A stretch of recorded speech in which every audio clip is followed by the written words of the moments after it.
الحمدللہ رب العالمین والصلاة والسلام علی خیر خلقہ محمد وآلہ الطیبین الطاہرین۔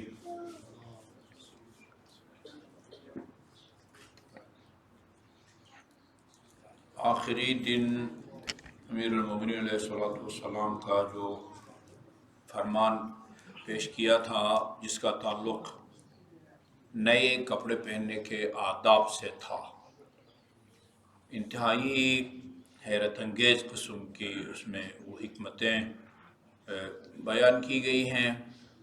میں اس کو جلدی دہراتا ہوں اور اس کے بعد پھر آج کا نیا فرمان ہم اس سے فیضیاب ہوتے ہیں۔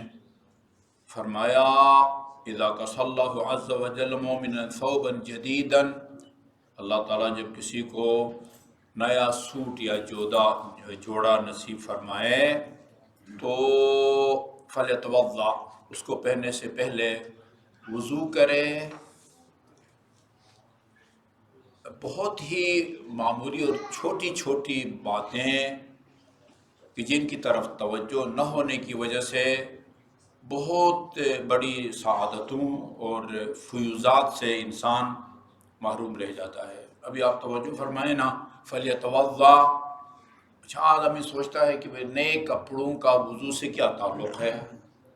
وضو کریں، ولیصلی رکعتین، 2 رکعت نماز پڑھیں، یقرأ فیہا ام الکتاب، سورہ فاتحہ کو ولاضالین تک ام الکتاب بھی کہا جاتا ہے۔ ظاہر ہے تقریباً ہر نماز میں سوائے نماز جنازہ کے دونوں رکعتوں میں سورہ فاتحہ، سورہ الحمد کی تلاوت کی جاتی ہے، اور آیت الکرسی ہر رکعت میں۔ آیت الکرسی قل هو اللہ احد، جس کا دوسرا نام توحید بھی ہے، اخلاص بھی ہے۔ عام طور پر ہم سورہ قل هو اللہ کہتے ہیں، سورہ توحید، سورہ اخلاص اور سورہ قل هو اللہ، اور وَإِنَّا أَنزَلْنَاهُ فِي لَيْلَةِ الْقَدْرِ، اِنَّا أَنزَلْنَاهُ کی بھی تلاوت کریں۔ ثُمَّ لْيَحْمِدِ اللَّهِ الَّذِي سَتَرَ عَوْرَتَهُ، 2 رکعت نماز کے بعد پھر اس اللہ تعالیٰ کی حمد و ثنا کرے کہ جس نے اس کی پردہ پوشی اور ستر پوشی کی ہے۔ یہ لباس اس نے دیا ہے، اس لباس کے ذریعے ہم وہ اپنی ستر پوشی کرتے ہیں۔ وَزَيَّنَهُ فِي النَّاسِ، اور لوگوں میں اس کو مزین کر دیا ہے، اس کو آرائش سے نوازا ہے اللہ تعالیٰ نے۔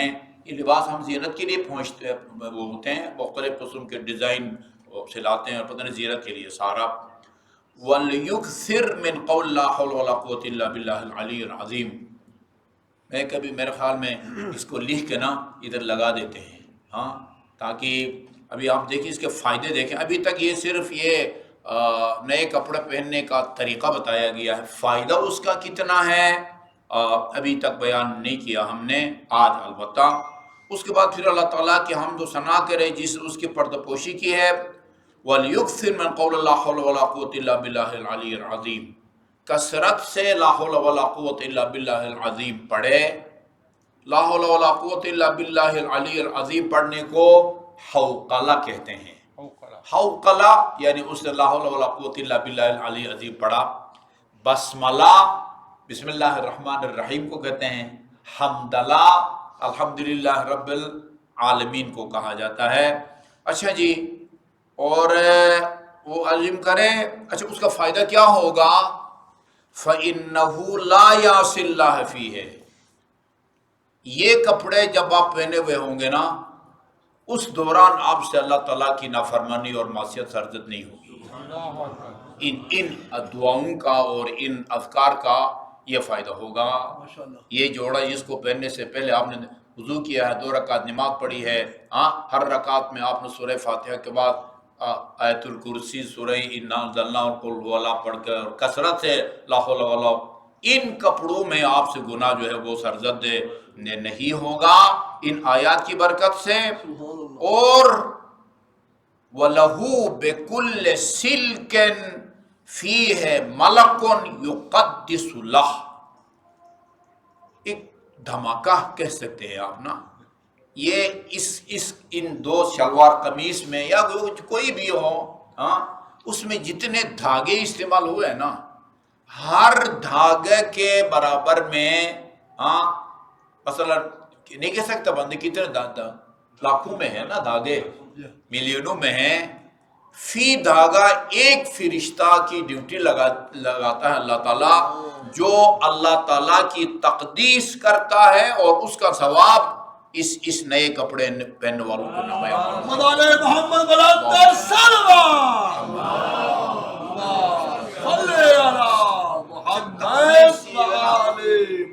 یہ لفظ تقدیس قاف دال سے بنا ہے نا، پھر وہ مقدس، تقدیس، قدوس، قرآن میں اللہ تعالیٰ کے لیے سورہ حشر میں هو اللہ الخالق البارئ الملک القدوس السلام المؤمن المہیمن المتکبر الجبار، یہ اللہ تعالیٰ کے لیے بھی استعمال ہوا ہے۔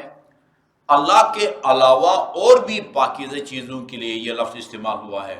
حضرت موسیٰ کے لیے ہے فَخْلَعْنَ عَلَيْكَ فَإِنَّكَ بِالْوَادِ الْمُقَدَّسِ طُوَىٰ، یہ اپنے جوتے اتار دے چونکہ تو طوا کی مقدس وادی کے اوپر، ظاہر ہے جس معنی میں وہ وادی مقدس ہے اس معنی میں اللہ تعالیٰ مقدس نہیں ہے۔ یہ کئی دفعہ بیان کیا گیا ہے کہ بہت سارے الفاظ ہیں جو اللہ کے لیے بھی استعمال ہوئے ہیں، بندوں کے لیے بھی، غیر خدا کے لیے بھی، لیکن معنی دوسرا ہوتا ہے۔ وہ جیسے وہ مکر و مکر اللہ، خدا نے بھی مکر کیا، ہاں لوگوں نے بھی مکر کیا، یہ مکر تو گالی ہے۔ ہاں کسی کو کہا جائے مکار تو اس کو غصہ آتا ہے، ٹھیک ہے نا۔ مکار کا مطلب کیا ہوتا ہے؟ ایک کام جو کر سکتا ہے اور کہے کہ جی میں نہیں کر سکتا، اس کو کہتے ہیں نا مکار۔ نہیں، ہاں مکر یہ ہے کہ فراڈی ہوتا ہے، جال سازی، جال سازی ہوتا ہے۔ جال سازی نہیں، جال سازی یعنی یعنی جو ملاوٹ کرنے والے یا دو نمبری چیزیں بناتے ہیں وہ مکار ہیں۔ مکر کا جو مجھے اس کا معنی آتا ہے کہ فلاں آدمی بھائی اس سے کہتے اٹھو، کہتا ہے جی میں نہیں اٹھ سکتا، یہ مکر ہے، ٹھیک ہے نا۔ یہ بہت سارے پیشہ ور مانگنے والے اپنے آپ کو معذور ظاہر کرتے ہیں، یوں پتہ نہیں بازو اندر کیا ہوتا ہے کہ لگتا ہے ہاتھ ٹوٹا ہوا ہے، ہاں وہ پولیس والے ڈنڈا مارتے ہیں پھر اٹھ کے بھاگنے لگ جاتا ہے، یہ مکر ہے۔ یہ مکر ہے۔ اردو میں میرے خیال میں مکر اس کو کہا جائے، جال سازی اور چیز ہوتی ہے، ٹھیک ہے نا، دو نمبر چیزیں بنانا یہ جال سازی ہے۔ مکر ہے منفی تدبیر، منفی تدبیر، بہرحال مکر و مکر اللہ، اللہ تعالیٰ وہاں پھر تدبیر الہی کی مراد میں۔ اچھا تقدیس یہ ہو سکتا ہے یہ وضاحت پہلی دفعہ آپ سن رہے ہوں، خدا کی تقدیس کرنا، اس کا کیا مطلب ہوتا ہے؟ یعنی فی دھاگا ایک فرشتہ اللہ کی تقدیس کرتا ہے، اس کا ثواب بیٹھے بیٹھے آپ کے نامہ اعمال میں لکھا جاتا ہے۔ یہ اس وضو 2 رکعت نماز اور لا حول ولا قوت الا باللہ کے نتیجے میں۔ تقدیس کا مطلب کیا ہوتا ہے؟ یعنی خدا کو ان تمام باتوں سے پاک اور بری ظاہر کرنا جو اس کی شان عبودیت کے منافی ہو۔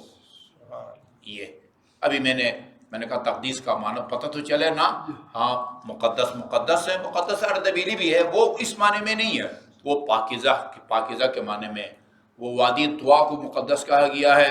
خدا کی تقدیس کا مطلب کیا ہے؟ خدا کو ہر اس کام سے پاک اور بری ظاہر کرنا جو اس کی شان معبودیت کے منافی ہو۔ خدا کا جسم نہیں ہے، خدا کا بدن نہیں ہے، خدا کسی کا محتاج نہیں ہے، خدا کا وزن نہیں ہے، ہاں جی، یہ جو اس کی شان عبودیت کے منافی ہو۔ وَيُقَدِّسُ یا ہر دھاگا، وَيَسْتَغْفِرُ لَهُ ایک دھاگا یہ عمل انجام دینے کے لیے اللہ تعالیٰ سے طلب مغفرت کرتا ہے، وَيَتَرَحَّمُ اور اللہ تعالیٰ سے رحم کی بھی اپیل کرتا ہے۔ فی دھاگا ایک فرشتہ اس بندے خدا کے لیے اللہ تعالیٰ سے رحم کی درخواست یا اپیل کرتا ہے۔ اچھا جی، اچھا یہ نیا باب یہاں شروع ہوتا ہے۔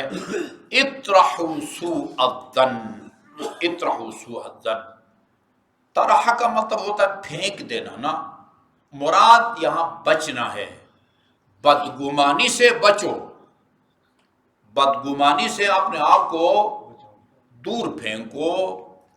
بدگمانی بعض اوقات اللہ تعالیٰ انسان اللہ تعالیٰ کے بارے میں بدگمان ہوتا ہے، خدا کے بارے میں یعنی اچھی سوچ نہیں رکھتا، منفی سوچ رکھتا ہے، نعوذ باللہ۔ بعض اوقات بندوں کے بارے میں جو ہے نا وہ بدگمان ہوتا ہے۔ خدا کے بارے میں بدگمان کا مطلب یہ ایک فرمان میں امیر المومنین کا اور جگہ پڑھا ہے کہ 3-4 چیزیں، بخل یعنی کنجوسی، ہرس اور لالچ اور بزدلی۔ کتنی چیزیں ہوئی؟ کنجوسی، ہرس یعنی لالچ، بخل، اور بزدلی اور بخل۔ یہ وہ چیزیں ہیں کہ جو اللہ تعالیٰ کے بارے میں بدگمان ہونے کا نچوڑ اور نتیجہ ہے۔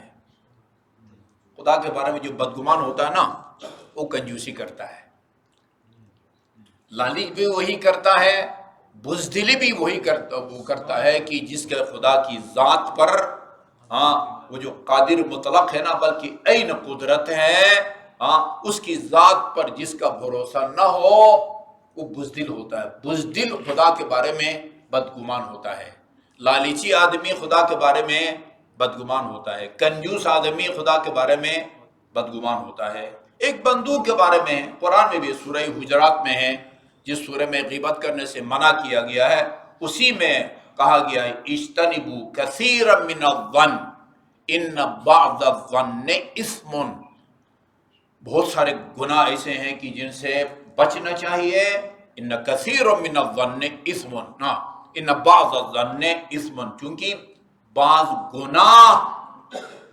گمان گناہ کے زمرے میں آتے ہیں۔ بعض یعنی ایک آدمی یعنی ایک کام کر رہا ہے، یعنی اس کو آپ ایک جائز صورت پر بھی محمول کر سکتے ہیں، جائز صورت پر بھی نا۔ اگر ایک آدمی نے کسی ہوٹل میں ٹیبل کے اوپر جو ہے نا وہ سرخ رنگ کا وہ مشروب یا کیا کہتے ہیں مائع یا لکوڈ رکھا ہوا ہے، بدگمانی ہو تو بندہ کہہ سکتا ہے کہ دیکھو یہ شراب کی جو ہے نا وہ یہ بوتل ہے یا شراب گلاس میں ڈالا ہوا ہے۔ اور نیک یعنی حسن ظن کا مطلب کیا ہے؟ بھئی شربت ہے، شربت روح افزا ہے، شربت پتہ نہیں وہ شیرین ہے نا۔ بدگمانی اس لیے کہتے ہیں کہ اگر آپ دیکھیں کہ آپ کے ایک برادر مومن سے ایک کام سرزد ہوا ہے جو بظاہر ٹھیک نہیں لگتا، اس کی 70 جائز صورتیں تلاش کرنے کی کوشش کرو گی۔ 70 ہو سکتا ہے یہ مطلب ہو سکتا ہے یہ مطلب ہو سکتا ہے یہ مقصد ہو، سوء ظن اور حسن ظن۔ تو فرمایا کہ بچو، اطرحوا سوء الظن بینکم۔ البتہ میں نے اگرچہ کہا خدا کے بارے میں بدگمانی اور بندوں کے بارے میں، لیکن یہاں بینکم بتاتا ہے کہ آپس میں، ادھر ادھر فی الحال خدا کی بات ضمناً میں نے بتا دیا کہ لالچ ہو یا بزدلی ہو یا بخل، یہ اللہ کے بارے میں بدگمانی کا نتیجہ ہے، لیکن یہاں ہے نہیں، آپس میں جو ہے نا وہ بدگمانی مت کرو۔ البتہ یہ بات بھی ہے، اگر پورا معاشرہ بگڑا ہوا ہے نا، معاشرہ بگڑا ہوا ہے، پھر وہاں ہر شخص کے کام کو کسی اچھی صورت پر محمول کرنا، یہ بھی جو ہے نا وہ اپنے آپ کے ساتھ جاتی ہے۔ کہتے ہیں نا یہ آوا ہی بگڑا ہوا ہے، پورا آوا بگڑا ہوا ہے، وہاں پھر اپنے آپ کو بچانا ہے۔ ہر آدمی کے کام کو کسی اچھے کام پر محمول کرنی، پھر وہ گنجائش نہیں رہتی۔ یا بدگمانی سے بچو، آپس میں بدگمانی سے بچو۔ شکر ہے فَإِنَّ اللَّهَ نَهَى عَنْ ذَلِكَ، کیونکہ سورہ حجرات میں اللہ تعالیٰ نے اسے منع فرمایا ہے، اجتنبوا کثیرا من الظن، بہت سارے گمان ایسے ہیں کہ جن سے بچنا چاہیے۔ ان بعض الظن اثم، کیونکہ بعض گمان گناہ کے زمرے میں آتے ہیں۔ اچھا جی، اس کے بعد ہے یہ بڑا ایمان افروز جملہ ہے، انا مع رسول اللہ صلی اللہ علیہ وآلہ وسلم ومعی عطرتی وسبطایا علی الحوض، میں رسول خدا اور میری اطرت اور اولاد خصوصاً دونوں میرے فرزند حسن اور حسین حوض کوثر پر کھڑے ہوں گے. ادھر تم اگر ہمارے پاس آنا چاہتے ہو نا پھر تمہیں یہ کام کرنا پڑے گا. سبحان اللہ. ہاں انا میں بھی اور ومعی عطرتی انا مع رسول اللہ میں رسول خدا کے ساتھ ہوں گا. ومعی عطرتی اور میرے ساتھ میری اولاد بھی ہوگی. وہ سبطایا یہ دونوں نواسے پیغمبر اکرم کے دونوں نواسے میرے فرزند وہ بھی حوض کوثر پر ہوں گے. فمن ارادنا جو وہاں ہمارے پاس آنا چاہتا ہے ہاں وہ کیا کرے فَلْيَأْخُذْ بِقَوْلِنَا وَلْيَعْمَلْ عَمَلَنَا ہماری باتوں کو مانے اور وہ کام کرے جو ہم کرتے ہیں. ماشاء اللہ ماشاء اللہ. اس کا مطلب جو ہماری باتوں کو سن کے مانتا ہے وہ کام کرتا ہے جو ہم کرتے ہیں.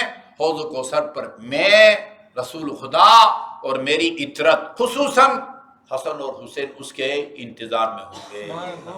وہ جملہ اس دن ہم سنا چکا ہوں. فرمایا من احبنا فلیعمل بعملنا فرمایا جو ہم سے محبت کرے وہ کام بھی وہی کرے جو ہم کرتے ہیں. یعنی کہہ سکتے ہیں حقیقی معنی میں محب اہل بیت اور محب علی وہ ہے جو اہل بیت اطہار علیہ الصلوۃ والسلام کے نقش قدم پر چلے. صلی اللہ علیہ محمد و آلہ الطیبین الطاہرین.